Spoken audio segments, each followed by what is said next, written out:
ഓം ശാന്തി. ഉപബോധ മനസ്സും ഊടും പാവും പോലെ പ്രവർത്തിക്കുന്ന ഒന്നാണ്. രണ്ടും ചേർന്നാലേ നമുക്കൊരു വസ്ത്രമണിയാൻ സാധിക്കൂ. അതുപോലെ മനസ്സിൻ്റെ രണ്ട് തലങ്ങളാണ് ബോധമനസ്സും ഉപബോധ മനസ്സും. ബോധമനസ്സിലും ഉപബോധ മനസ്സിലും അറിഞ്ഞോ അറിയാതെയോ നടന്നുകൊണ്ടിരിക്കുന്ന സങ്കല്പധാരകളാണ് ഒരു മനുഷ്യൻ്റെ ജീവിതം തന്നെ. ബോധമനസ്സിൽ ഉണ്ടാകുന്ന സങ്കല്പങ്ങളുടെ അഥവാ ഇന്ദ്രിയങ്ങളിലൂടെ ബോധമനസ്സ് സ്വീകരിക്കുന്നതായിരിക്കുന്ന അനുഭൂതികളെ അതിൻ്റെ ആഴത്തിനും ഗഹനതയ്ക്കും ഡെപ്തിനും അനുസരിച്ച് അതിൻ്റെ ശക്തിക്കനുസരിച്ച് അത് ഉപബോധ മനസ്സിനുള്ളിൽ പോയിട്ട് റെക്കോർഡായി കിടക്കും. ഉദാഹരണം പറയുകയാണെങ്കിൽ ഒരു കടലിന് പോലെ എന്ന് മനസ്സ് പറയുകയാണെങ്കിൽ, കാരണം മനസ്സിൽ ചിന്തകളില്ലാത്തൊരു സമയമില്ല, അതുകൊണ്ട് കടലിലെ അല പോലെയാണ് ബോധ മനസ്സിലെ ചിന്തകളുടെ പ്രവാഹമെങ്കിൽ ആഴക്കടലിൻ്റെ തുല്യമാണ് ഉപബോധ മനസ്സ്.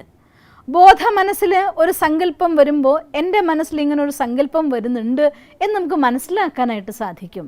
അതേസമയം ഉപബോധ മനസ്സിലാണ് ഒരു സങ്കല്പം വരുന്നതെങ്കിൽ അത് ഉപബോധ മനസ്സിൽ നിന്ന് ഉണർന്നു വരുന്നൊരു സങ്കല്പമാണെന്ന് പോലും അറിയില്ല. അതാണ് സത്യം എന്ന ഭാവത്തിൽ നമ്മൾ ജീവിക്കാൻ തുടങ്ങും. ഇങ്ങനെ ജീവിതത്തിൽ പല പല സന്ദർഭങ്ങളിലായിട്ട് നല്ലതും ചീത്തയുമായി കണ്ടതും കേട്ടതും വായിച്ചതും അറിഞ്ഞതും അനുഭവിച്ചതുമായ നിരവധി കാര്യങ്ങൾ അവയുടെ ആഴത്തിനനുസരിച്ച് ഒരുപാട് വൈകാരികമായി ബന്ധമുള്ള ഇമോഷണലി ചാർജ്ഡ് ആയിരിക്കുന്ന കാര്യങ്ങളാണ് സംഭവിച്ചതെങ്കിൽ അത് തീർച്ചയായിട്ടും നമ്മുടെ ഉപബോധ മനസ്സിനുള്ളിൽ പോയിട്ട് റെക്കോർഡായിട്ടുണ്ടായിരിക്കും. അങ്ങനെ റെക്കോർഡായി പോയതായിരിക്കുന്ന ആ ഒരു ഫാക്ടേഴ്സാണ് 90% നമ്മുടെ ജീവിതത്തെ നിയന്ത്രിക്കുന്നതായിരിക്കുന്ന ഫാക്ടർ. 10% നമ്മുടെ സങ്കല്പങ്ങൾ കോൺഷ്യസ് മൈൻഡ് കൊണ്ട് ക്രിയേറ്റ് ചെയ്യപ്പെടുന്നുവെങ്കിൽ 90% നമ്മുടെ സംസ്കാരത്തിൻ്റെ പ്രഭാവത്തിൽ അഥവാ ഉപബോധ മനസ്സിൻ്റെ പ്രഭാവത്തിലൂടെയാണ് ഒരു മനുഷ്യൻ്റെ ജീവിതം നയിക്കപ്പെടുന്നത് തന്നെ. അതുകൊണ്ടാണ് മനസ്സിലും ചിത്തത്തിലും പോലും അറിയാത്തതെന്നൊക്കെ മനുഷ്യന്മാർ പറയുന്നത്. മനസ്സും ചിത്തം ഒന്നല്ലേ? അല്ല. ശരിക്ക് ബോധ മനസ്സിനെ മനസ്സെന്നും ഉപബോധ മനസ്സിനെ ചിത്തം എന്നും പറയുന്നു. ഉപബോധ മനസ്സിൽ ഉറഞ്ഞുപോയ കാര്യങ്ങൾ സംസ്കാരങ്ങളായിട്ട് അറിയാതെ നമ്മളുള്ളിൽ നിന്ന് പുറത്തു വരും. നമ്മൾ പറയാം അതെൻ്റെ സംസ്കാരമായിപ്പോയി, എന്താ ചെയ്യുക എന്നൊക്കെ പറയും. അങ്ങനെ സംസ്കാരമായി തീരുകയെന്ന് വെച്ചാൽ അർത്ഥം നിങ്ങളുടെ ജീവിതത്തിൻ്റെ കൺട്രോളിങ് അതിൻ്റെ കയ്യിലായി പോവുക എന്നുള്ളതാണ്. ഈ സംസ്കാരങ്ങൾ അഥവാ ഉപബോധ മനസ്സിൻ്റെ ഉള്ളിൽ റെക്കോർഡ് ചെയ്യപ്പെട്ടതായിരിക്കുന്ന ഫയലുകൾ അത് തന്നെയാണ് നമ്മുടെ ജീവിതത്തിലെ വഴിത്തിരിവ് എങ്ങോട്ട് വേണമെന്നും. ഞാൻ ലോ ഓഫ് അട്രാക്ഷൻ ഉപയോഗിച്ചുകൊണ്ട് എൻ്റെ ജീവിതത്തിലേക്ക് ഒരു ഡ്രീം അട്രാക്റ്റ് ചെയ്യുമ്പോൾ അത് എത്ര സമയം കൊണ്ട് എൻ്റെ അടുത്ത് എത്തണം, എത്ര കാലം കൊണ്ടത് വരും, അത് ഞാൻ വിചാരിച്ചതിൻ്റെ എത്ര പെർസെൻറ്റേജിൽ അത് സത്യമായിട്ട് എൻ്റെ അടുത്തേക്ക് വരും, ഇതിൻ്റെയൊക്കെ ആധാരം നമ്മുടെ ഉപബോധ മനസ്സിൻ്റെ പ്രോഗ്രാമിംഗ് തന്നെയാണ്. ആ ഉപബോധ മനസ്സിൻ്റെ പ്രോഗ്രാമിംഗ് എങ്ങനെയാണ് രൂപപ്പെടുന്നത്? കുട്ടിക്കാലം മുതൽ നമ്മുടെ മനസ്സിൽ ഫോം ചെയ്തു പോയ കുറേ കാര്യങ്ങളുണ്ട്. ഓരോരുത്തരും അവനവൻ്റെ ബാല്യകാലം ജീവിച്ചത് ഡിഫറൻ്റ് ആയിരിക്കുന്ന വ്യത്യസ്തമായിരിക്കുന്ന സാഹചര്യങ്ങളിലൂടെയാണ്. ചിലർക്ക് ഒരുപാട് ലാളനയും പാലനയും ഒക്കെ അനുഭവിക്കാനുള്ള സാഹചര്യം കിട്ടിയിട്ടുണ്ടാവും, ഭാഗ്യം ഉണ്ടായിട്ടുണ്ടാവും.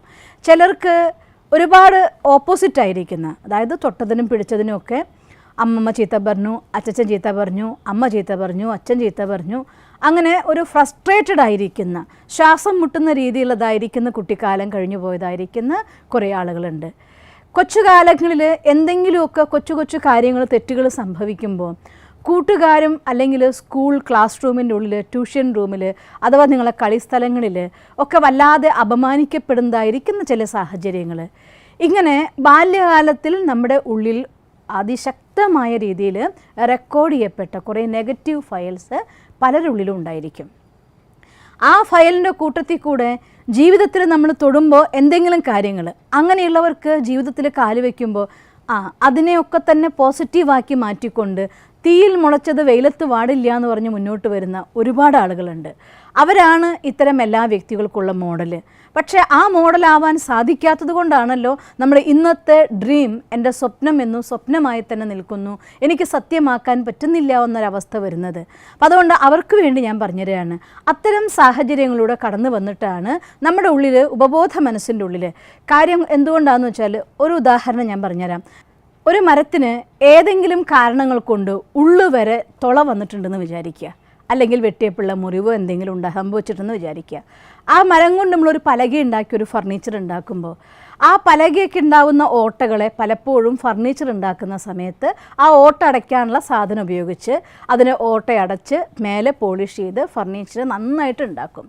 പലപ്പോഴും നമ്മൾ കാണുന്ന ഫർണിച്ചറിന് അത്തരത്തിൽ എന്തെങ്കിലും ഉള്ളിൽ ഓട്ടയുള്ളതായിരിക്കുന്ന അല്ലെങ്കിൽ മുറിവുള്ള പൊട്ടുള്ള മരം കൊണ്ടാണ് ഫർണിച്ചർ ഉണ്ടാക്കിയതെങ്കിൽ ആ പൊട്ടിനെ പ്രോപ്പർ രീതിയിൽ ഹീൽ ചെയ്ത് ആ മരമായിരിക്കുന്ന സമയത്ത് അതിൻ്റെ ഓട്ടയടയ്ക്കാൻ അതിന് സാധിച്ചിട്ടില്ല എങ്കിൽ, മരത്തിന് സ്വയം തന്നെ വളർന്നുകൊണ്ട് അതിൻ്റെ കോശങ്ങൾ കൊണ്ട് ആ ഓട്ട ഇല്ലാതാക്കാനുള്ള രീതിയിൽ അതിന് ശക്തമാവാൻ സാധിച്ചിട്ടില്ല എങ്കിൽ ആ പലകയിൽ ആ ഓട്ട നിലനിൽക്കും.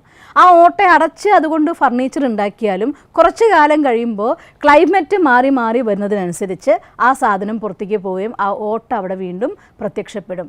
അഥവാ ആ ഫർണിച്ചറിൻ്റെ സ്ട്രെങ്ത്തിനെ അത് ബാധിക്കും. ഇതുപോലെയാണ് നമ്മുടെയും ജീവിതം രൂപപ്പെട്ടു വരുന്നത്. കുട്ടിക്കാലത്ത് ഒരുപാട് ആഴത്തിൽ ചെന്ന് പതിക്കുന്ന ഏതെങ്കിലും തുളകൾ, അത് എന്തുകൊണ്ടുണ്ടാകുന്നു എന്നത് മരക്കൊത്തി കൊത്തി ഉണ്ടാക്കുകയാണെങ്കിലും ഏതെങ്കിലും പുഴു തുറന്നുണ്ടാക്കുകയാണെങ്കിലും എന്തെങ്കിലും ആയുധം ഉപയോഗിച്ച് വെട്ടിമുറിച്ചതിൻ്റെ ഫലമായിട്ടുണ്ടാവുന്നതാണെങ്കിലും ഏതാണെങ്കിലും തുള അവിടെ തുളയായി തന്നെ കിടക്കുകയാണ്. നമ്മുടെ കുട്ടിക്കാലത്ത് നമ്മുടെ വ്യക്തിത്വത്തിൻ്റെ ഉള്ളിൽ ഒന്നുകിൽ നമ്മൾ മറ്റുള്ളവർ നമ്മളെ ശകാരിച്ചത് കൊണ്ടാവാം, അല്ലെങ്കിൽ മനസ്സിൽ ആഴത്തിൽ മുറിവേൽക്കുന്ന രീതിയിൽ ആരുടെയെങ്കിലും പെരുമാറ്റങ്ങൾ കൊണ്ടായിരിക്കാം, എന്തെങ്കിലും ദുരനുഭവങ്ങൾ കൊണ്ടായിരിക്കാം, ഏത് കാരണം കൊണ്ട് എൻ്റെ ഉപബോധ മനസ്സാകുന്ന മരത്തിൻ്റെ ഉള്ളിൽ ആഴത്തിലൊരു മുറിവ് വന്നിട്ടുണ്ടെങ്കിലും ഞാൻ ബാഹ്യമായ രൂപത്തിൽ അതിനെ ഫർണിഷ് ചെയ്യുകയാണ്. പോസിറ്റീവ് തോട്ട്സ് ഉപയോഗിച്ചുകൊണ്ട് ഞാൻ ഇന്ന് അഫർമേഷൻ ചെയ്യുന്നു, എൻ്റെ കാര്യങ്ങളൊക്കെ ചെയ്യുന്നു. പക്ഷേ അഗാധമായ തലത്തിൽ നോക്കിക്കഴിഞ്ഞാൽ അവിടെ കുറച്ച് വിഷമങ്ങൾ, കുറച്ച് ടെൻഷൻ, കുറച്ച് നടക്കോ ഇല്ലേ എന്നുള്ളതായിട്ടുള്ള സംശയങ്ങൾ, എന്നെക്കൊണ്ട് ഇതാവോ ഇല്ലേ എന്നുള്ളതായിരിക്കുന്ന കുറച്ച് തോട്ട്സ്, അതല്ലെങ്കിൽ ഇതൊന്നും എനിക്ക് പറ്റുന്നതല്ല എന്നുള്ള കുറേ കാര്യങ്ങൾ, നിന്നെക്കൊണ്ടൊന്നും നടക്കില്ലടാ എന്ന് കുട്ടിക്കാലത്ത് ആരോ പറഞ്ഞതിൻ്റെ ഒരു റിഫ്ലക്ഷൻ എനിക്ക് ചെയ്തിട്ടും എത്തുന്നില്ലല്ലോ എന്ന തോന്നൽ, ഇങ്ങനെ ആ ഒരു ചിന്തകൾ രൂപം മാറി പല ഭാവത്തിൽ പുറത്ത് വന്നിരിക്കാം. എന്നാലും ഉള്ളിൽ കിടക്കുന്ന ഏതെങ്കിലും ഒരു നെഗറ്റീവ് ഫയലുകൾ അത് പൂർണ്ണമായിട്ട് സബ് കോൺഷ്യസ് മൈൻഡിൽ നിന്ന് ക്ലീൻ ചെയ്യാൻ പറ്റിയിട്ടില്ല എങ്കിൽ അതാണ് നമ്മളെ സംബന്ധിച്ചിടത്തോളം ഞാനൊരു ഡ്രീം നടക്കാൻ, ഒരു സ്വപ്നം കാണുമ്പോൾ ആ കാര്യത്തിന് വേണ്ടി ഞാൻ അഫർമേഷൻ ക്രിയേറ്റ് ചെയ്യുമ്പോൾ, അതിനുവേണ്ടി ഞാൻ വിഷ്വലൈസേഷൻ ചെയ്യുമ്പോൾ ഒക്കെ എനിക്ക് തടസ്സം ഉണ്ടാക്കുന്നത് ഇത്തരം എൻ്റെ ഉള്ളിൽ കിടക്കുന്ന ഫയലാണ്. ഒരു പക്ഷേ ഈ ജന്മത്തിലെ തന്നെ ആയിക്കൊള്ളുന്നില്ല, മുജ്ജന്മത്തിലെ ആയിരിക്കാം. മുജ്ജന്മത്തിലെ കാര്യം എങ്ങനെയാണ് ഓർമ്മയുണ്ടാവുക എന്നായിരിക്കും. ഓർമ്മയുണ്ടാവില്ല, സത്യമായിട്ടും ഓർമ്മയുണ്ടാവില്ല. പക്ഷേ നിങ്ങൾക്കറിയോ, ചില കുട്ടികൾ അനാവശ്യമായി കൊച്ചു കൊച്ചു കാര്യങ്ങൾക്ക് പോലും ഇറിറ്റേറ്റഡ് ആവും, വിഷമിക്കും, പെട്ടെന്ന് പിണങ്ങും. നമ്മൾ പറയും തൊട്ടാവാടിക്കാരാണെന്ന് പറയും. ചില കുട്ടികൾ എന്തൊരു സാഹചര്യത്തിന് നെഗറ്റീവ് തന്നെ വന്നാലും അതിലൊക്കെ തന്നെ ചിരിക്കാൻ പഠിക്കുന്ന, ഒക്കെ നെവർ മൈൻഡാക്കി മാറ്റുന്ന സംസ്കാരം. എന്തുകൊണ്ടാണ് കുട്ടിക്കാലത്ത് ഇത്തരം സംസ്കാരം നമ്മുടെ ഉള്ളിൽ ഉണ്ടായത്? കാരണം അത് മുജ്ജന്മത്തിൻ്റെ ഫയലുകൾ, അത് ആ ഫയൽ അവിടെ ഉള്ളിൽ കിടക്കുന്നുണ്ട്. അത് രൂപം മാറി സംസ്കാരത്തിൻ്റെ രൂപത്തിൽ പുറത്തു വന്നു. ആ സംസ്കാരത്തിൻ്റെ രൂപത്തിൽ പുറത്തു വരുമ്പോഴോ അതിനനുകൂലമായിരിക്കുന്ന ഇമോഷൻസ് അഥവാ എനർജി നമ്മുടെ ഉള്ളിൽ റെക്കോർഡായിക്കൊണ്ടും ഇരിക്കുകയാണ്. ഈ രീതിയിൽ റെക്കോർഡായിപ്പെട്ടു പോയതായിരിക്കുന്ന ഫയലുകൾ അത് അതിൻ്റെ ഉള്ളിലുണ്ടെങ്കിൽ ഞാൻ പുറമെ നിന്ന് ഒരു എനർജി, ഒരു തോട്ട് ക്രിയേറ്റ് ചെയ്യുമ്പോഴും അത് ഉപബോധ മനസ്സിനുള്ളിൽ പോയി ആഴത്തിൽ തട്ടി എനർജൈസ്ഡ് ആയിക്കൊണ്ട് പുറത്തേക്ക് വരുമ്പോൾ ആ ആഴത്തിൽ പോകുന്നതിൽ എത്രത്തോളം തടസ്സമുണ്ട് അത്രയും കുറഞ്ഞ എനർജി എനിക്ക് പ്രൊഡ്യൂസ് ചെയ്യാനായിട്ട് സാധിക്കൂ. അതുകൊണ്ടാണ് പലപ്പോഴും എന്തൊക്കെ തന്നെ വഴികൾ നോക്കി, ഞാൻ 5-5 മെത്തേഡ് നോക്കി, 2 കപ്പ് മെത്തേഡ് നോക്കി, 24 hours മാനിഫെസ്റ്റേഷൻ നോക്കി, എല്ലാ രീതികളും നോക്കി, വിഷ്വലൈസേഷൻ ചെയ്യുന്നുണ്ട്, അഫർമേഷൻ ചെയ്യുന്നുണ്ട്, ഞാൻ അഗാധമായിട്ട് ആഗ്രഹിക്കുന്നുണ്ട്, എന്നിട്ടും എനിക്ക് നടക്കുന്നില്ല എന്നൊക്കെ പറയുന്നുണ്ടെങ്കിൽ അതിൻ്റെ പിന്നിലെ കാര്യം ഈ ഒരു ഫയലുകളുടെ സേവിങ് ആണ്. ആധ്യാത്മികമായ ഭാഷയിൽ സിമ്പിളായിട്ട് പറഞ്ഞാൽ നമ്മൾ പറയും കാർമിക് അക്കൗണ്ടിൻ്റെ യുദ്ധമാണ് എന്ന് പറയാം. ഞാനതിനെ ആ രീതിയിൽ മാറ്റി പറയാൻ ആഗ്രഹിക്കുന്നില്ല. എന്തുകൊണ്ടാണെന്ന് വെച്ചാൽ കാർമിക് അക്കൗണ്ടിൻ്റെ യുദ്ധം എന്ന് പറയുമ്പോൾ അത് എൻ്റെ കുറവ് എന്ന് സ്വയം സ്വീകരിക്കുകയും അത് നമ്മുടെ മനസ്സിനുള്ളിൽ ഒരു വിഷമം ഉണ്ടാക്കുകയും ചെയ്യും. ഞാൻ അങ്ങനെയായിപ്പോയി, അതുകൊണ്ട് ആ ഒരു തോട്ട് കൂടെ നമുക്ക് വേണ്ട, അതും നമുക്ക് ഡിലീറ്റ് ചെയ്യാം. നമുക്ക് മനസ്സിലാക്കാം അവിടെ ഒരു ഫയലുണ്ട്, അതിനെ ഡിലീറ്റ് ചെയ്യേണ്ടിയിരിക്കുന്നു. ഇപ്പോൾ എന്തുകൊണ്ട് നടക്കുന്നില്ല എന്നുള്ള കാര്യം നമുക്ക് മനസ്സിലായി. ഇനി ഞാൻ നിങ്ങൾക്ക് പറഞ്ഞുതരാൻ പോകുന്നത് എങ്ങനെ നമുക്കതിനെ റീപ്രോഗ്രാം ചെയ്യാം എന്നുള്ളതാണ്. ആദ്യത്തെ ഭാഗം നമുക്ക് മനസ്സിലാക്കാൻ വേണ്ടി ഞാൻ പറഞ്ഞതാണ്. രണ്ടാമത്തെ ഭാഗം അതിനെ ഓവർകം ചെയ്യാൻ വേണ്ടി എന്ത് ചെയ്യണം അതാണ് നമ്മൾ കാണാൻ പോകുന്നത്. ഇതിന് നമ്മൾ എന്തായാലും ഏത് ഫയലാണ് ഉള്ളിൽ കിടക്കുന്നത് എന്ന് ചിലപ്പോൾ ഓർമ്മയുണ്ടാവും, ചിലപ്പോൾ ഓർമ്മയുണ്ടാവില്ല, അറിയാം, അറിയാതിരിക്കാം. എന്താണെങ്കിലും അവിടെ ഒരു ഫയൽ ഉണ്ടെന്നുള്ള കാര്യം ഉറപ്പാണല്ലോ. നമ്മൾ സാധാരണ കമ്പ്യൂട്ടറിന് അതിനുള്ളിൽ വൈറസ് വരാതിരിക്കാൻ വേണ്ടി ആൻറ്റി വൈറസ് എന്നൊരു പ്രോഗ്രാം ചെയ്യാറില്ലേ? അതിന് തുല്യമായിരിക്കുന്ന ഒരു പ്രോഗ്രാമാണ് വിഷ്വലൈസേഷൻ.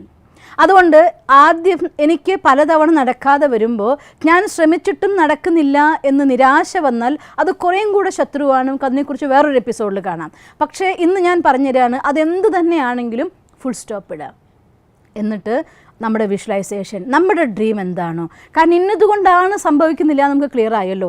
അതുകൊണ്ട് എന്തെനിക്ക് വേണം, അത് ഒരു കാര്യം മാത്രം. അങ്ങനെ ഒരു കാര്യത്തിന് വേണ്ടി പരിശ്രമിക്കുമ്പോൾ നമ്മൾ പെർഫെക്റ്റ് ആയിരിക്കും, ഇന്നതായിരിക്കണം എൻ്റെ വിഷൻ എന്ന് നമ്മൾ ക്ലിയർ ആയിട്ടുണ്ടായിരിക്കണം നമുക്ക്. അങ്ങനെ എന്താണ് എനിക്ക് വേണ്ടത് എന്നുള്ളതിനെക്കുറിച്ച് 4-5 ആഗ്രഹങ്ങളുണ്ടെങ്കിൽ, ഞാൻ മാനിഫെസ്റ്റ് ചെയ്യാൻ നോക്കിയിട്ടും അത് നടക്കാത്തൊരവസ്ഥ വരുന്നുണ്ടെങ്കിൽ ആദ്യം നമുക്ക് ഒന്ന് ചെയ്ത് നോക്കാം. അതിൽ നിന്നുള്ള റിസൾട്ട്, ഊർജം കുറേയും കൂടി നമുക്ക് എനർജി തരും. അതുകൊണ്ട് ഒരു കാര്യത്തിന് ആദ്യം വിഷ്വലൈസ് ചെയ്യുക. അത് നിരവധി തവണ വിഷ്വലൈസ് ചെയ്യാം. എത്ര ക്ലിയർ ആയിട്ട്, മീൻസ് ഞാനിപ്പോൾ കാണുകയാണ്, നല്ല തണുത്ത കാറ്റ് വന്നുകൊണ്ടിരിക്കുകയാണ്, ഞാൻ കടൽ തീരത്താണ് നിൽക്കുന്നത്, ആ തിരമാല ഇങ്ങനെ അലയടിക്കുന്നതിൻ്റെ ശബ്ദവും കേൾക്കുന്നുണ്ട്. അതിൻ്റെ എന്തൊരു ഭംഗിയാണ്, ഇങ്ങനെ തുള്ളി ഒരു പായ മടക്കും പോലെ ആ തിരമാല വന്നിങ്ങനെ മറഞ്ഞു വീഴുന്നു. അവിടെ നിന്ന് തുള്ളിക്കൊണ്ട് അടുത്തേക്ക്, ഇത് അടുത്ത തുള്ളി എൻ്റെ അടുത്തേക്ക് വരികയാണ്. ആ പതുക്കെ ആല സോഫ്റ്റായി വന്ന് എൻ്റെ കാല് തലോടുകയാണ്. ഒരു കാര്യം നമ്മൾ കാണുമ്പോൾ ഇത് ശരിക്കും നമുക്കത് ഫീൽ ചെയ്യണം, അതങ്ങനെ വരുന്നുണ്ട്. അതേപോലെ ഞാൻ എൻ്റെ ഡ്രീം ജോബാണ് കാണുന്നതെങ്കിൽ, ഞാനൊരു ഓഫീസിൻ്റെ CEO ആയിരിക്കുകയാണ്. ആ CEO ആയിരിക്കുന്ന സമയത്ത് ഞാൻ എൻ്റെ ഓഫീസിൽ എൻ്റെ ക്യാബിനിലിരിക്കുകയാണ്, എൻ്റെ ഒരു മീറ്റിംഗ് നടക്കുകയാണ്, എല്ലാവരും വളരെ ശ്രദ്ധിച്ച് കേട്ടുകൊണ്ടിരിക്കുക, ഞാൻ സക്സസ്ഫുൾ ആയിക്കൊണ്ടൊരു പ്രൊജക്റ്റ് എല്ലാവരും മുന്നിലും പ്രസൻറ്റ് ചെയ്യുകയാണ്. ഇങ്ങനെ എന്തെങ്കിലും ഒരു കാര്യത്തിന് നിങ്ങളുടെ ആഗ്രഹിക്കുന്ന ഡ്രീം ജോബിലെ ഏതെങ്കിലും ഒരു പ്രാക്ടിക്കൽ ഇവൻറ്റിനെ ക്ലിയർ ആയിട്ട് എടുക്കുക. എന്നിട്ട് നമ്മൾ ഒത്തിരി അഗാധമായിട്ട് അതിനെ എക്സ്പീരിയൻസ് ചെയ്ത് നോക്കൂ, ഫീൽ ചെയ്യൂ. അതിനൊരു ക്ലിയർ വിഷ്വലൈസേഷൻ എന്ന് നമുക്ക് പറയാം. ഇത് നമ്മുടെ അത്രയും അഗാധമായിട്ട് നിങ്ങൾ കാണുമ്പോൾ, അത് ഫീൽ ചെയ്ത് നോക്കുമ്പോൾ അത് ശരിയാണ് എന്ന് നമുക്ക് തോന്നുന്ന രീതിയിൽ ആ ഹാപ്പിനെസ് പ്രൊഡ്യൂസ് ചെയ്യാൻ സാധിക്കും. പിന്നെ ഇങ്ങനെ നോക്കുമ്പോൾ നിങ്ങൾക്ക് സാധിക്കുന്നില്ല എങ്കിൽ ഏറ്റവും നമ്പർ 1 റെമഡി എന്ന് പറയുന്നത് മെഡിറ്റേഷനാണ്. എന്തുകൊണ്ട് എൻ്റെ മനസ്സിൽ ഡിസ്റ്റർബൻസ് എന്ന് എനിക്കറിയുന്നില്ല, പക്ഷേ ഉണ്ട് എന്നറിയാലോ. അതുകൊണ്ട് എത്രയും കൂടുതൽ ശാന്തി സാഗരനായിരിക്കുന്ന ഭഗവാനെയും സർവശക്തിവാനായിരിക്കുന്ന ഭഗവാന്റെ അടുത്തുനിന്ന് സർവശക്തിയുടെ കിരണങ്ങൾ, ശാന്തി സാഗരനായ ഭഗവാനിൽ നിന്ന് ശാന്തിയുടെ കിരണങ്ങൾ, ഈ 2 വാല്യൂസ് ഭഗവാനിൽ നിന്ന് എത്ര കൂടുതൽ കിരണങ്ങളായി നമ്മളുള്ളിൽ നിറയ്ക്കാൻ പറ്റുന്നുണ്ടോ, എത്ര കൂടുതൽ ടൈം ശാന്തിയുടെ അഥവാ ശക്തിയുടെ ആഴത്തിലുള്ള അനുഭൂതി നിങ്ങൾക്ക് ചെയ്യാൻ സാധിക്കുന്നുണ്ടോ, അത്രയും വേഗം നമ്മുടെ ഉപബോധ മനസ്സ് ശാന്താവും. ഗീതയിൽ പറയുന്നുണ്ട് മെഡിറ്റേഷനെ കുറിച്ച്, ചിത്തശുദ്ധി നിരോധം യോഗ എന്ന്. കാരണം ഭഗവാന്റെ കിരണങ്ങളെ, ഈശ്വരൻ്റെ സ്മൃതിനെ നമ്മളുള്ളിലേക്ക് ആ വൈബ്രേഷനായി നിറയ്ക്കുമ്പോൾ അതിൻ്റെ അഗാധമായിരിക്കുന്ന അനുഭൂതിയിലേക്ക് നിങ്ങൾ ഊളിയിട്ട് ഇറങ്ങുന്ന സമയത്ത് പതുക്കെ പതുക്കെ പതുക്കെ എന്തൊരു കട്ടി പിടിച്ച് കിടക്കുന്ന ഫയലാണെങ്കിലും അത് അവിടെ നിന്ന് അങ്ങ് ഡിലീറ്റായി പോകും. കാരണം അത്ര പവർഫുള്ളായിട്ടുള്ള ലൈറ്റാണ് മെഡിറ്റേഷൻ ഉപബോധ മനസ്സിൽ നിറയ്ക്കുന്നത്. അവിടെ മനസ്സ് കാമാവും കൂളാവും. അടുത്ത മൊമെൻറ്റിൽ നിങ്ങൾ വിഷ്വലൈസേഷൻ കാണുമ്പോൾ അത് പവർഫുള്ളായിട്ടൊരു എനർജി ആയിട്ട് നമ്മുടെ ഉള്ളിലേക്ക് നിറയ്ക്കാൻ പറ്റും. അതുകൊണ്ട് റീപ്രോഗ്രാം ചെയ്യാനായിട്ട് നിങ്ങൾക്ക് മെഡിറ്റേഷൻ ഞാൻ എപ്പോഴും പ്രിഫർ ചെയ്യുക രാജയോഗ മെഡിറ്റേഷനാണ്. കാരണം ഞാൻ ചെയ്തുകൊണ്ടിരിക്കുന്നത് രാജയോഗ മെഡിറ്റേഷനാണ്. എനിക്ക് അനുഭൂതി തരുന്നതും ഞാൻ എൻ്റെ ശക്തിയാക്കുന്നതും അതാണ്. അതുകൊണ്ട് രാജയോഗ മെഡിറ്റേഷൻ നിങ്ങൾക്ക് ഫ്രീ ഓഫ് കോസ്റ്റിൽ പഠിക്കാം. നിങ്ങളുടെ വീടിൻ്റെ അടുത്തുള്ള രാജയോഗ മെഡിറ്റേഷൻ സെൻറ്ററിൽ പോയാൽ അവിടെ എന്നെപ്പോലുള്ളതായിരിക്കുന്ന സിസ്റ്റേഴ്സ് ഉണ്ട്, അതല്ലാന്നുണ്ടെങ്കിൽ ബ്രദേഴ്സ് ഉണ്ട്, അവർ എക്സ്പേർട്സാണ്. തീർച്ചയായിട്ടും നിങ്ങൾക്ക് ആ മെഡിറ്റേഷൻ്റെ ഗൈഡൻസ് അവിടെ നിന്ന് കിട്ടും. നിങ്ങൾ അടുത്ത സെൻറ്ററിൽ കോൺടാക്ട് ചെയ്തുകൊണ്ട് അവിടെ പോവുക, മെഡിറ്റേഷൻ പഠിക്കുക. മെഡിറ്റേഷൻ പഠിപ്പിക്കുന്നത് ടീച്ചേഴ്സ് പഠിപ്പിക്കും, പക്ഷേ അനുഭൂതി ചെയ്യേണ്ടത് അത് നിങ്ങളുടെ ഇൻട്രസ്റ്റാണ്. അതുകൊണ്ട് അതിരാവിലെ ഉണർന്ന് മെഡിറ്റേഷൻ്റെ അഗാധമായ അനുഭൂതിയിൽ നിങ്ങൾ കുറച്ച് സമയം ആ ശാന്തി സാഗരൻ്റെ കിരണത്തിൽ ഇങ്ങനെ ഒഴുകി നടന്നാലുണ്ടല്ലോ, മനസ്സിൻ്റെ ഉള്ളിൽ എത്രയോ ജന്മത്തെ ഫയൽ പോലും ഡിലീറ്റായി പോവും. അങ്ങനെ മനസ്സിനെ കാമാക്കുക, കൂളാക്കുക, പവർഫുള്ളാക്കുക. ഒന്നുകൂടെ വിഷ്വലൈസേഷൻ ചെയ്യുക. 2 സ്റ്റെപ്പ്. ഒന്നാമത്തെ മെഡിറ്റേഷൻ, 2ാമത്തെ വിഷ്വലൈസേഷൻ, 3ാമത്തെ ഫോക്കസിങ്. അങ്ങനെ മനസ്സ് കാം ആൻഡ് കൂളായിരിക്കുന്ന സമയത്ത് ഏത് വിഷനാണോ, ഏത് കാര്യമാണോ എനിക്ക് ഏറ്റവും പ്രയോറിറ്റി കൊടുത്തുകൊണ്ട് ഏറ്റവും ഇമ്പോർട്ടൻ്റ് ആയിട്ടുള്ള പ്രധാനപ്പെട്ടത് നമ്പർ 1 ആയി നടക്കേണ്ടത് ഇത് എന്ന് നിങ്ങൾ നിശ്ചയിക്കുന്ന കാര്യം എന്തോ അതിലേക്ക് മാത്രം ഫോക്കസ് ചെയ്യുക. ബാക്കി അറിയാം, ഈ ജീവിതം എന്ന് പറഞ്ഞാൽ ഒരു ആഗ്രഹം കൊണ്ടോ ഒരു ലക്ഷ്യം കൊണ്ടോ നടക്കുന്നതാണോ? ഒരിക്കലുമല്ല. നമുക്ക് ഈ ജീവിതത്തിൻ്റെ അവസാനം വരെ പല കാര്യങ്ങളും നേടിയെടുക്കേണ്ടതുണ്ടാവും. നമ്മുടെ സങ്കല്പ ശക്തി ഉപയോഗിച്ച് എല്ലാം നേടിയെടുക്കാൻ നമുക്ക് സാധിക്കുമെങ്കിൽ എല്ലാം എനിക്ക് ഒന്നിച്ച് നേടണം എന്നൊക്കെ മനുഷ്യ മനസ്സല്ലേ ആഗ്രഹിച്ചേക്കാം. പക്ഷേ അതിനൊരു തടയിട്ടുകൊണ്ട് ഓരോരോ സ്റ്റെപ്പായി ഞാൻ ഹൈറ്റ്സിലെത്താം എന്ന് സ്വന്തം മനസ്സിനോട് പറയുക.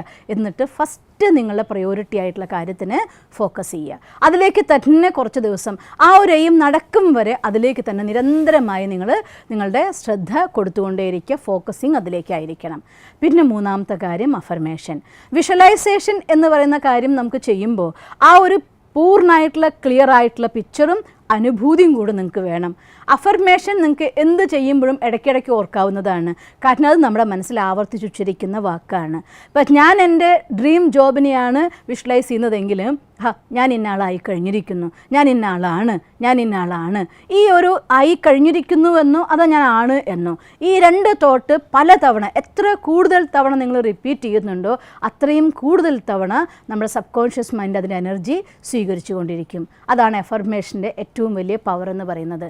അതുകൊണ്ട് ഒരു ദിവസം ലിമിറ്റ് വെക്കാതെ നിങ്ങളുടെ ഏത് സാഹചര്യത്തിലും ഒരു കാര്യം ഓർമ്മിക്കാൻ നിങ്ങൾക്ക് പറ്റുമല്ലോ. എൻ്റെ ജീവിതത്തിൽ എനിക്കിത് കിട്ടിയേ പറ്റൂ എന്ന് അത്യാവശ്യമുള്ളൊരു കാര്യം ഉണ്ടെങ്കിൽ സ്വാഭാവികമായിട്ടും അത് തന്നെത്താൻ നമ്മുടെ മനസ്സിൽ ഓർമ്മ വരുന്ന കാര്യമാണ്. അപ്പം ഞാനതായി ആണ് എന്ന് ചിന്തിക്കും തോറും അത് നമ്മുടെ മനസ്സിനുള്ളിൽ സന്തോഷം കൂട്ടിക്കൊണ്ടിരിക്കുന്ന കാര്യമായിരിക്കും. അതുകൊണ്ട് അഫർമേഷൻ അതും വളരെ അത്യാവശ്യമായിട്ട് ചെയ്യേണ്ട ഒന്നാണ്. ഇപ്പം നമുക്ക് ഉപബോധ മനസ്സിനെ റീപ്രോഗ്രാം ചെയ്യാനായിട്ടുള്ള വഴി എന്താണ്, ഏതൊക്കെ കാര്യങ്ങൾ നമ്മൾ ശ്രദ്ധിക്കണം, എന്തൊക്കെ നമുക്ക് ഡിലീറ്റ് ചെയ്യണം, ഏത് ടൈപ്പ് തോട്ട് ക്രിയേറ്റ് ചെയ്തതിനെ ഹീൽ ചെയ്യണം നമ്മൾ പഠിച്ചു. ഇനി വേറൊരു കാര്യം കൂടിയുണ്ട്. ഉപബോധ മനസ്സിനോട് ഇപ്പം നമ്മളൊരാളോട് സംസാരിക്കാൻ പോകുമ്പോൾ ആ സംസാരിക്കുന്ന സമയത്ത് അയാളുടെ മനസ്സിലെ വിചാരങ്ങൾ, വികാരങ്ങൾ, അയാളുടെ ഫീലിങ്സ്, അയാളുടെ മൂഡ് ഇതൊക്കെ നോക്കിയിട്ടാണ് പറയുക. നമ്മളൊരാൾ കാര്യം പറയാൻ ചെല്ലുമ്പോൾ അയാൾ ഭയങ്കര ഡിസ്റ്റർബ്ഡായി നിൽക്കുകയാണെങ്കിൽ അത് ശരിയാവില്ല, ഇപ്പം അയാളോട് പറഞ്ഞ കാര്യം മോശമാവുകയുള്ളൂ എന്ന് പറഞ്ഞിട്ട് നമ്മൾ തിരിച്ചു വരാറില്ലേ? അപ്പോൾ ഒരാളൊക്കെ ഒരു കാര്യം അവതരിപ്പിക്കാൻ വേണ്ടി പോകുമ്പോൾ അവരെ നല്ല മൂഡ് നോക്കി സമയം നോക്കി ഈ സമയത്ത് ഈ കാര്യം പറഞ്ഞാൽ നടന്നു കിട്ടും എന്നതായിരിക്കുന്ന പൂർണ്ണ ബോധ്യത്തോടെ നമ്മൾ ആ കാര്യമായിട്ട് മുന്നോട്ട് പോകാറുണ്ട്.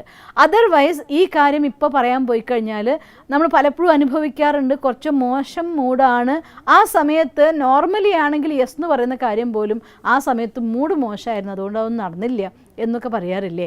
മറ്റു മനുഷ്യന്മാരുമായിട്ട് സംസാരിക്കുമ്പോൾ കാര്യങ്ങളുമായിട്ട് ഇടപഴകുന്ന സമയത്ത് അവരുടെ മൂഡും സമയവും കാലവും ഒക്കെ നോക്കി സംസാരിക്കും പോലെ തന്നെ നമ്മുടെ ഉപബോധ മനസ്സിനോടും നമുക്ക് സംസാരിക്കുന്ന സമയത്ത് അതിൻ്റെതായിരിക്കുന്ന കാലവും സമയവും ഒക്കെ ഉണ്ട്. അതനുസരിച്ച് നമ്മൾ പെരുമാറാൻ നമുക്ക് സാധിക്കുകയാണെന്നുണ്ടെങ്കിൽ ഏതൊരു കാര്യവും നമുക്ക് ഈസി ആയിട്ട് ഉപബോധ മനസ്സിനോട് സംസാരിക്കാവുന്ന കാര്യമുള്ളൂ. ഉപബോധ മനസ്സിൻ്റെ ഭാഷ എന്താണ് അത് മനസ്സിലാക്കാൻ വേണ്ടി ഒരു ചെറിയ ഉദാഹരണം ഞാൻ നിങ്ങൾക്ക് പറഞ്ഞു തരികയാണ്. നിങ്ങളൊരു തിയേറ്ററിലേക്ക് ഫിലിം കാണാൻ വേണ്ടി കയറി ചെന്നു. അവിടെ 2-3 ഹാളുകളിലായിട്ട് പ്രോഗ്രാം നടക്കുന്നുണ്ട്. നിങ്ങൾ ടിക്കറ്റ് എടുത്ത് കയറി ചെന്ന ഹാളിൽ സ്ക്രീനിൽ സിനിമ കാണുന്നുണ്ട്, പക്ഷേ അത് ബ്ലാക്ക് ആൻഡ് വൈറ്റ് ആയിട്ടുള്ള ദൃശ്യങ്ങളാണ് കണ്ടുകൊണ്ടിരിക്കുന്നത്. ഒരു ഡയലോഗും ഇല്ല, ഒരു ശബ്ദവും ഇല്ല.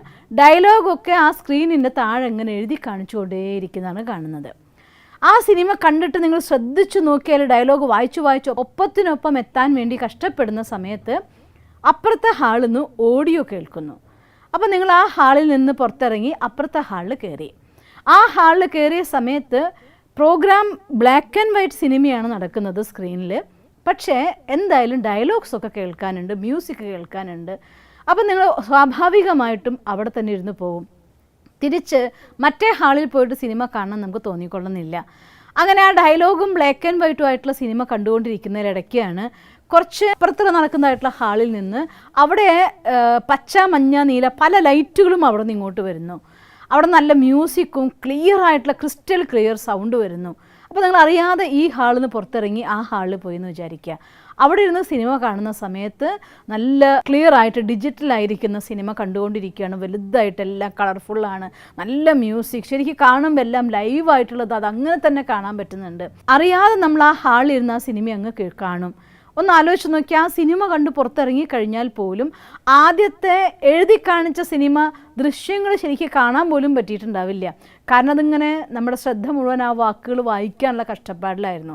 രണ്ടാമത്തെ പ്രാവശ്യത്തെ ബ്ലാക്ക് ആൻഡ് വൈറ്റ് സിനിമ കണ്ടിട്ടുണ്ടായിരിക്കും, പക്ഷേ ആ കളർഫുള്ളായിരിക്കുന്ന സിനിമ നിങ്ങളുടെ മനസ്സിലുണ്ടാക്കിയ പ്രഭാവം പോലെ ഉണ്ടാവില്ല. എന്തുകൊണ്ടാണ്? നമ്മുടെ ഉപബോധ മനസ്സിന് സ്വീകരിക്കാനായിട്ട് അതിൻ്റെ മ്യൂസിക്കും അതിൻ്റെ കളറും അതിൻ്റെ ചിത്രവും മൂന്നാണ്. എങ്ങനെയാണോ സാധാരണ ഒരു കമ്പ്യൂട്ടറിന് അതിന് സംസാരിക്കാനൊരു ഭാഷയുണ്ട്, ബൈനറി ലാംഗ്വേജ്. നമ്മളൊരു പാക്കറ്റ് ഒരു സാധനം വാങ്ങുമ്പോൾ അതിൻ്റെ മുകളിൽ സ്ലിപ്പ് ഒട്ടിച്ചിട്ടുണ്ടായിരിക്കുമല്ലോ, വരച്ച് ഓരോ വരയുണ്ടാവും, പൂജ്യം ഉണ്ടാവും, പിന്നെ വരയുണ്ടാവും. അത് കമ്പ്യൂട്ടറിൻ്റെ ഭാഷയിൽ അത് ഇന്ന സാധനമാണെന്ന് എഴുതി വെച്ചിരിക്കുകയാണ് 01 ഉപയോഗിച്ചുകൊണ്ട്. അതേപോലെ ഈ കമ്പ്യൂട്ടറിന് വായിക്കാനും അതിൻ്റെ ഒരു ഭാഷയുണ്ട്, അതാണ് ചിത്രവും ശബ്ദവും. ചിത്രവും മ്യൂസിക് അഥവാ സംഗീതം, മറ്റൊന്ന് അതിൻ്റെ കളറ്. ഈ 3 കാര്യങ്ങളിലാണ്. അതാണ് കൊച്ചു മക്കളെ നമ്മൾ പഠിപ്പിക്കുന്ന സമയത്ത് അവർക്ക് ചുവന്ന ആപ്പിളിൻ്റെ ചിത്രം കാണിച്ചു കൊടുത്തിട്ട് A for ആപ്പിൾ എന്ന് പറഞ്ഞ് കുട്ടികളെ പഠിപ്പിക്കും. അപ്പോൾ കുട്ടിയുടെ മനസ്സിൽ ആ ചുവന്ന നിറം, ആ ചിത്രം, ഒപ്പം ആ ഒരു ശബ്ദം ഉണ്ടല്ലോ കുട്ടികളെ പഠിപ്പിക്കുന്നത്. ആപ്പിൾ ആപ്പിൾ എന്ന് പറയുന്നുണ്ടല്ലോ, A for ആപ്പിൾ. ഒരു മ്യൂസിക് സ്റ്റൈലിൽ ടീച്ചർമാർ കുട്ടികളെ പഠിപ്പിക്കുന്നത് കാണാം. അതോടെ കുട്ടിയും അത് മനസ്സിനുള്ള റെക്കോർഡാക്കി വെച്ചിരിക്കുന്നു. സംഗീതമായിട്ട് പാട്ടായിട്ട് പഠിക്കുന്ന ഒരു കഥകളും നമ്മൾ മറക്കാറില്ല. കാരണം അത് സംഗീതത്തിൻ്റെ ശബ്ദത്തിൽ ഒരു ജീവൻ കൊടുത്ത് നമ്മളുള്ള കയറി കൂടുകയാണ്. അതുകൊണ്ടാണ് പണ്ടത്തെ കാലത്തെ വിപ്ലവ കവികളെല്ലാം തന്നെ ആ സ്വാതന്ത്ര്യ സമര കാലഘട്ടത്തിലൊക്കെ തന്നെ വന്ദേ മാതരം രചിച്ചപ്പോൾ ആ വന്ദേ മാതരത്തിൻ്റെ പാട്ട് കേൾക്കുമ്പോൾ അവരനുഭവിക്കുന്നതായിട്ടുള്ള ആ ഒരു പാരതന്ത്ര്യത്തിൻ്റെ വേദനയും ഒപ്പം മാതാവിനോടതായിരിക്കുന്ന സ്നേഹമുണർത്തുന്ന ഗാനം കേട്ടപ്പോൾ ആ ഗാനത്തിൻ്റെ ശക്തിയിൽ പലരും ഒപ്പത്തിനൊപ്പം സംഘം ചേരാനായിട്ട് കൂടുമായിരുന്നു. സംഗീതത്തിന് അത്രയും അധികം ശക്തിയുണ്ട്.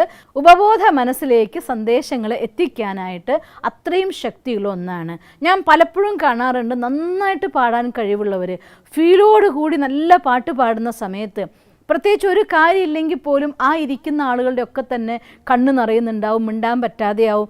അവരുടെ ഉള്ളിലും അതിനനുബന്ധമായിരിക്കുന്ന എല്ലാ സ്മൃതികളും ഉണർന്നു വരും. സന്തോഷം കൊണ്ട് കരഞ്ഞു പോവും, ചിലപ്പോൾ സങ്കടം കൊണ്ട് കരഞ്ഞു പോവും. ഏത് ഭാവമാണോ ആ കവി അല്ലെങ്കിൽ ഗായകൻ എക്സ്പ്രസ് ചെയ്യാൻ ശ്രമിക്കുന്നത്, പാട്ടിൻ്റെ വരികളിലൂടെ അത് അവരുടെ ഹൃദയത്തിലേക്ക് ഒഴുകിയെത്തിക്കുന്നത് കാണാം. അതായത് സംഗീതവും ചിത്രവും ഒപ്പത്തിനൊപ്പം കളറും കൂടി ചേർന്ന് കഴിയുമ്പോൾ അത് പൂർണ്ണമായിരിക്കുന്ന ഒരു കമ്മ്യൂണിക്കേഷനായിട്ട് മാറും. ഈ രീതിയിലാണ് നമ്മുടെ ഉള്ളിൽ പല കാര്യങ്ങളും റെക്കോർഡായിട്ട് മാറുന്നത്. ഉപബോധ മനസ്സിനോട് നമുക്ക് സംസാരിക്കാനതായിരിക്കുന്ന വഴിയും ഇത് തന്നെയാണ്. ഏതാണോ നമ്മുടെ ലൈഫിൽ ഞാൻ നേടിയെടുക്കാൻ പോണ ആ ഫീലിംഗ്, എനിക്ക് എന്താണോ എൻ്റെ ജീവിതത്തിൽ വേണം എന്ന് ഞാൻ ആഗ്രഹിക്കുന്നത്, ആ കാര്യത്തിന് പൂർണ്ണമായിട്ട് വിഷ്വലൈസ് ചെയ്ത്, എസ്പെഷ്യലി ഞാൻ പറയുകയാണ്, ഇപ്പോൾ ഒരു ഡോക്ടർ ആവണം എന്ന് പറയുന്ന സമയത്ത് ഒരു ഡോക്ടർ ആവണം എന്ന് മാത്രം ചിന്തിക്കാതെ അതിൽ ഏത് സ്പെഷ്യൽ ഡോക്ടറാണോ, ഹാർട്ടിൻ്റെ ഡോക്ടറാണോ, ആ ഹാർട്ടിൻ്റെ ഡോക്ടറാണെങ്കിൽ ഒരു ഓപ്പറേഷൻ കഴിഞ്ഞ ശേഷം അവരുടെ പേഷ്യൻസ് വന്നിട്ട് ഡോക്ടർ ദൈവമാണ്, എനിക്ക് എൻ്റെ അച്ഛനെ തിരിച്ചു തന്നു എന്നൊക്കെ പറയുമ്പോൾ നമ്മൾ അനുഭവിക്കുന്ന ഒരു ഫീലിംഗ്, ആ രീതിയിൽ ഏതെങ്കിലും ഇമോഷണലി അറ്റാച്ച്ഡ് ആയിരിക്കുന്ന ഒരു മൊമെൻറ്റുമായി കണ്ടുകൊണ്ട് വേണം നമുക്ക് നമ്മുടെ ജീവിതത്തിൻ്റെ സ്ക്രിപ്റ്റ് തയ്യാറാക്കാനായിട്ട്.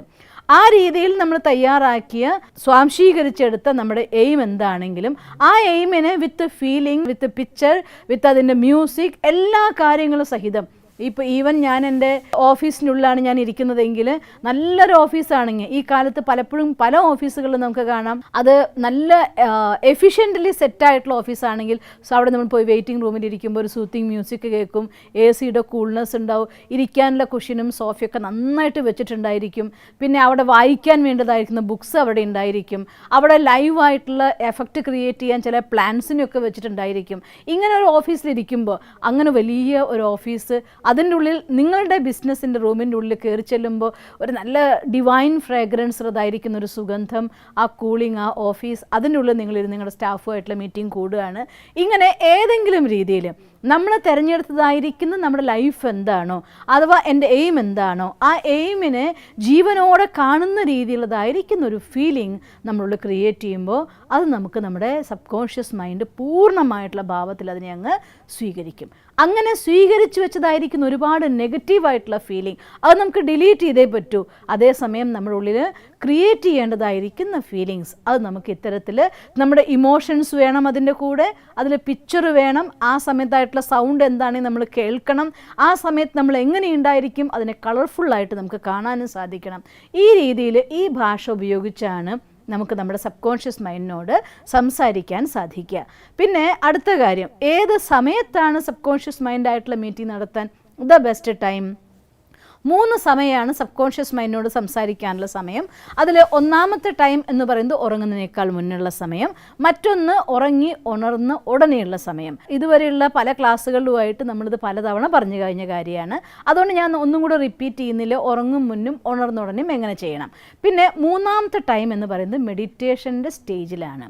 അതായത് ഹൈലി പവർഫുള്ളായിട്ട് ആൽഫ വേവ്സ് വരെ എത്തത്തക്ക രീതിയിൽ, അഥവാ ഡീപ്പ് സൈലൻസിൻ്റെ എക്സ്പീരിയൻസ് നമ്മൾ ചെയ്യുന്ന ലെവലിൽ മെഡിറ്റേഷൻ്റെ അനുഭൂതി എത്തിച്ച ശേഷം ആ സമയത്ത് എന്ത് നിങ്ങൾ മനസ്സ് തോട്ട് ക്രിയേറ്റ് ചെയ്താലും അത് പൂർണ്ണമായിട്ട് നമ്മുടെ സബ് കോൺഷ്യസ് മൈൻഡ് സ്വീകരിക്കും. കാരണം ആ സമയത്ത് കോൺഷ്യസ് മൈൻഡ് ഇനാക്റ്റീവ് ആയിരിക്കും, സബ് കോൺഷ്യസ് മൈൻഡ് ആക്റ്റീവ് ആയിരിക്കും. അങ്ങനെ സബ് കോൺഷ്യസ് മൈൻഡിനെ ആക്റ്റീവ് ആക്കിക്കൊണ്ടും നമുക്ക് ഏതെങ്കിലും ഇൻഫോർമേഷൻ അഥവാ കാര്യങ്ങൾ പറയാനുണ്ടെങ്കിൽ നമ്മുടെ സബ് കോൺഷ്യസ് മൈൻഡിനോട് പറയാവുന്നതാണ്. അതുകൊണ്ട് ഒന്നാമത് ഉപബോധ മനസ്സ് നമുക്കൊന്ന് റീപ്രോഗ്രാം ചെയ്യണം. രണ്ടാമത് ഈ ഭാഷ ഉപയോഗിച്ചുകൊണ്ട് എൻ്റെ മനസ്സിൽ എൻ്റെ ജീവിതത്തിൻ്റെ ലക്ഷ്യം എന്താണോ അത് ഹെൽത്ത് ആവാം. ഇത്തരത്തിൽ നമ്മൾ കൗൺസിൽ ചെയ്യുന്നുണ്ടല്ലോ, ശരീരത്തിൻ്റെ രോഗങ്ങൾ പലതും ഇല്ലാതായി മാറും. Especially psyche effects the body ആയിട്ടുള്ള ഒരുപാട് രോഗങ്ങളുണ്ടല്ലോ, ഷുഗർ, പ്രഷർ, കൊളസ്ട്രോള്, ഇങ്ങനെയുള്ളതായിട്ടുള്ള രോഗങ്ങൾ നമുക്ക് ഇല്ലാതാക്കി മാറ്റാൻ സാധിക്കും.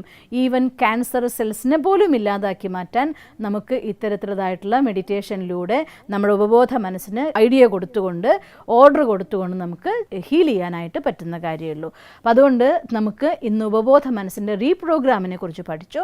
ഇനി അടുത്ത ദിവസം ഉപബോധ മനസ്സിനെ ചാർജ് ചെയ്തുകൊണ്ട് എങ്ങനെ നമ്മുടെ ഹെൽത്തിനെ നമുക്ക് ഇമ്പ്രൂവ് ചെയ്യാൻ സാധിക്കും, അതിന് നമ്മൾ എന്തൊക്കെ കാര്യങ്ങൾ ചെയ്യണം, മൈൻഡ് പവർ എങ്ങനെ യൂസ് ചെയ്യണം, അതിനെക്കുറിച്ച് നമുക്ക് നാളെ കാണാം. എന്തായാലും ഇന്ന് നമ്മൾ സബ് കോൺഷ്യസ് മൈൻഡിനോട് സംസാരിച്ചുകൊണ്ട് നമ്മുടെ വിഷനെ ക്രിയേറ്റ് ചെയ്തുകൊണ്ട് 5 മിനിറ്റ് സമയം മെഡിറ്റേഷൻ ചെയ്ത് നമുക്ക് നിർത്താം. ഓം ശാന്തി. ഓം ശാന്തി. നമ്മൾ ഇത്ര ദിവസമായിട്ട് മെഡിറ്റേഷൻ്റെ പല പല തലങ്ങളിലൂടെ യാത്ര ചെയ്തു. ബോധ മനസ്സിലൂടെ, സങ്കല്പധാരയുടെ പ്രവാഹത്തിലൂടെ പരിവർത്തനത്തിൻ്റെ പാതയിൽ ഒരുപാട് മുന്നേറിയിരിക്കുകയാണ്.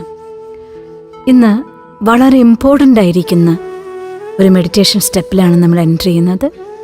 നമ്മുടെ ജീവിതത്തെ മാറ്റിമറിക്കാനുള്ള ശക്തിയായിരിക്കുന്ന ഉപബോധ മനസ്സിനോട് സംസാരിക്കാൻ ഏറ്റവും നല്ല സമയം ഒന്നുകിൽ ഉണർന്ന ഉടനെയുള്ള സമയം, അഥവാ രാത്രി ഉറങ്ങും മുന്നുള്ള സമയം, അതുമല്ലെങ്കിൽ അരമണിക്കൂർ ഡീപ്പ് മെഡിറ്റേഷൻ പ്രാക്ടീസ് ചെയ്ത ശേഷമുള്ള സമയത്താണ് നമ്മളിത് ചെയ്യേണ്ടത്. ഞാൻ നിങ്ങൾക്കിന്ന് ഇത് ട്രെയിനിങ്ങിൻ്റെ ഭാഗമായി തരുന്നു. പക്ഷേ ഇത് നിങ്ങളുടെ ഈ ട്രെയിനിങ്ങിൻ്റെ ഭാഗമായിട്ട് മാത്രമല്ല ഞാനിത് പ്ലാൻ ചെയ്തിരിക്കുന്നത്. നിങ്ങളുടെ ജീവിതകാലം മുഴുവൻ എന്നെന്നും നിങ്ങൾക്ക് പ്രാക്ടീസ് ചെയ്യാൻ, അവസാനം ഈ ശ്വാസം വിജയത്തിൻ്റെ പുഞ്ചിരിയോടെ കടന്നു പോകുന്ന നിമിഷം വരെ നിങ്ങൾക്ക് പ്രാക്ടീസ് ചെയ്യാനുള്ളതായിരിക്കുന്ന ഒരു മെഡിറ്റേഷനാണ് ഇന്ന് നമ്മൾ ചെയ്യുന്നത്. ഏർലി മോർണിംഗ് ഉണർന്ന് ഉടനെ ചെയ്യണം. എസ്പെഷ്യലി കാലുകൾ നിലത്ത് വയ്ക്കും മുന്നുള്ള ആദ്യത്തെ 5 മിനിറ്റ് സമയം.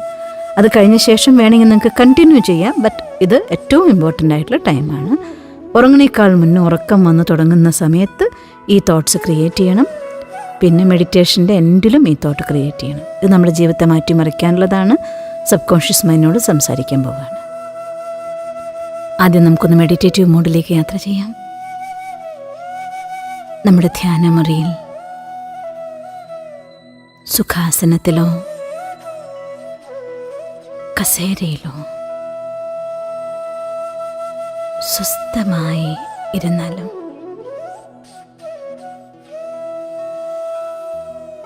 പുറം ലോകത്ത് നിന്ന് നമ്മൾ പൂർണ്ണമായും കണക്ഷൻസ് മുറിച്ചിരിക്കുന്നു. ഞാൻ എൻ്റെ ബോധ മനസ്സിനും ആഴത്തിലുള്ള ഉപബോധ മനസ്സിനോട് സംസാരിക്കാൻ തയ്യാറെടുക്കുകയാണ്. ഉപബോധ മനസ്സിൻ്റെ ഭാഷയിൽ.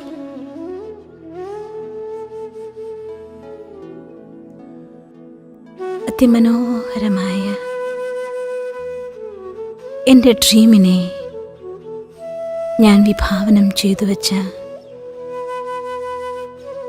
ആ പെർഫെക്റ്റായിരിക്കുന്ന ചിത്രത്തോടെ ഞാൻ ഒരിക്കൽ കൂടി വിഷ്വലൈസ് ചെയ്യുകയാണ്. വെയ്റ്റ്ലെസ്സായ ആ പ്രകാശത്തിൻ്റെ ബബിളിനുള്ളിൽ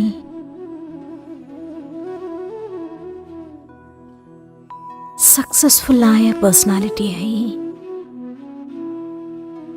എൻ്റെ ഡ്രീമിലുള്ള ഞാൻ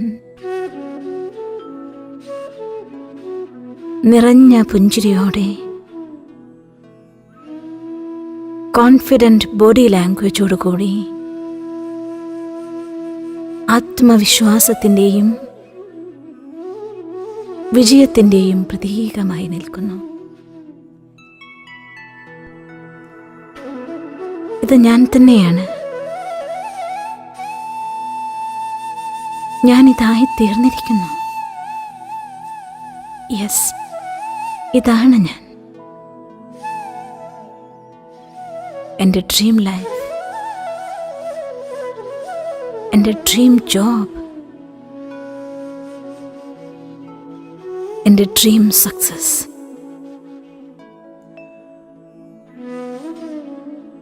ഇപ്പോഴെനിക്ക് ആ ഹാപ്പിനെസ് അനുഭവിക്കാനാകുന്നുണ്ട്.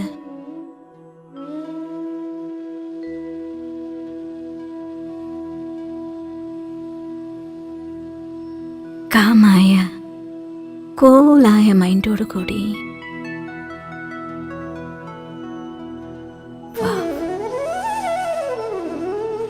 ഞാൻ എൻ്റെ സക്സസിൻ്റെ എൻജോയ്മെൻറ്റിലാണ്. എല്ലാവരും എന്നെ കൺഗ്രാറ്റുലേറ്റ് ചെയ്യുന്നു. എനിക്ക് ഷെയ്ക്ക് ഹാൻഡ് തരുന്നു, റോസാപ്പൂ തന്ന് അനുമോദിക്കുന്നു. I am the successful personality. ഞാനിതാണ്.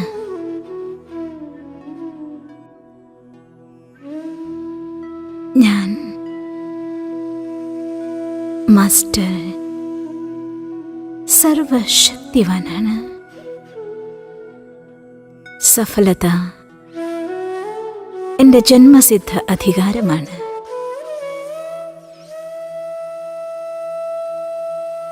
Supreme power, പരമാത്മാ, പരം ജ്യോതിയായി എൻ്റെ തലയ്ക്കു മുകളിൽ വന്ന് തൻ്റെ പ്രകാശകിരണങ്ങളാൽ എന്നെ അനുഗ്രഹിക്കുകയാണ്. യെസ്, ഞാൻ മാസ്റ്റർ സർവശക്തിവാനാണ്. സഫലത എൻ്റെ ജന്മസിദ്ധ അധികാരമാണ്. ഞാൻ മാസ്റ്റർ സർവശക്തിവാനാണ്. സഫലത എൻ്റെ ജന്മസിദ്ധ അധികാരമാണ്. ഞാൻ മാസ്റ്റർ സർവശക്തിവാനാണ്. സഫലത എൻ്റെ ജന്മസിദ്ധ അധികാരമാണ്. ഞാൻ മാസ്റ്റർ സർവശക്തിവാനാണ്. സഫലത എൻ്റെ ജന്മസിദ്ധ അധികാരമാണ്. ആ പ്രകാശം ഒരിക്കൽ കൂടി തൻ്റെ കിരണങ്ങളാൽ വിജയിയായി നിൽക്കുന്ന എന്നെ ആശംസിക്കുകയാണ്. പരമാത്മാവിൽ നിന്ന് ഞാൻ ആശംസകൾ ഏറ്റുവാങ്ങുകയാണ്. ഞാൻ മാസ്റ്റർ സർവശക്തിവാനാണ്. സഫലത എൻ്റെ ജന്മസിദ്ധ അധികാരമാണ്. ഞാൻ മാസ്റ്റർ സർവശക്തിവാനാണ്. സഫലത എൻ്റെ ജന്മസിദ്ധാധികാരമാണ്. Enjoy this beautiful moment.